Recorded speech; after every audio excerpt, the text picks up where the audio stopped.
আমরা লোডশেডিংই বলি আর মেরামত শেডিংই বলি, গ্রামাঞ্চলে 10 থেকে 12 ঘন্টা বিদ্যুৎ থাকে না, এটাই হলো বাস্তবতা।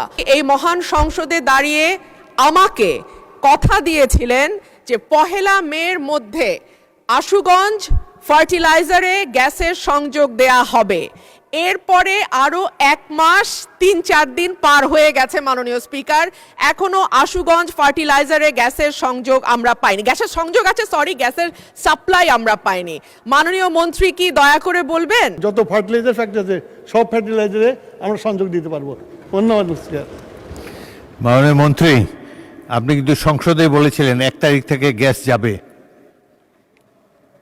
সেটি বোধহয় পাওয়া যায়নি। মাননীয় স্পিকার, আমরা লোডশেডিংই বলি আর মেরামত শেডিংই বলি, গ্রামাঞ্চলে 10 থেকে 12 ঘন্টা বিদ্যুৎ থাকে না, এটাই হলো বাস্তবতা।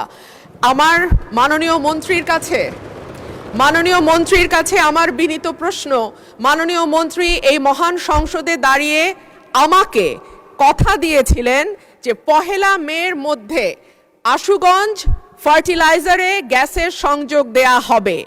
এরপরে আরো 1 মাস 3-4 দিন পার হয়ে গেছে মাননীয় স্পিকার, এখনো আশুগঞ্জ ফার্টিলাইজারে গ্যাসের সংযোগ আমরা পাইনি। গ্যাসের সংযোগ আছে, গ্যাসের সাপ্লাই আমরা পাইনি।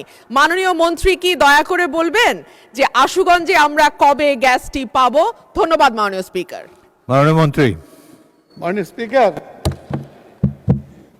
মাননীয় সংসদ সদস্য রুমিন ফারহানা প্রথমে যে কথাটা বললো যে 10 থেকে 12 ঘন্টা বিদ্যুৎ থাকে না, এটার সাথে আমি একমত না। উনি বিদ্যুৎ ছাড়ছেন, আবার ওনার ফার্টিলাইজার ফ্যাক্টরি তো চালাতে বলছেন। গ্যাসের তো আমার সংকট আছে, সেই জন্য আমাদের বিদ্যুৎ প্ল্যান্টগুলো চালিয়ে রাখতে হচ্ছে এবং সেই জন্য তার ওখানে সংযোগ দিতে পারছি না আমরা। এর বেশি আমরা যখন গ্যাসের অবস্থা উন্নতি হবে তখন আমরা এটা করতে দিতে পারবো।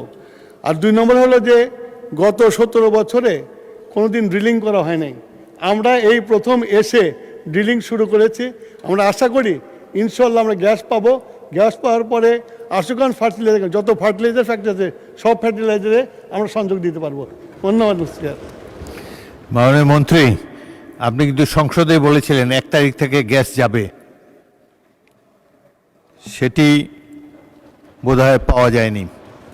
তো সংসদে যে প্রতিশ্রুতি দেবেন সেটা ড্রিলিং বা অন্যান্য যাবতীয় আনুষঙ্গিক বিষয় স্টাডি করে তারপরে সংসদে প্রতিশ্রুতি দেবেন। ধন্যবাদ।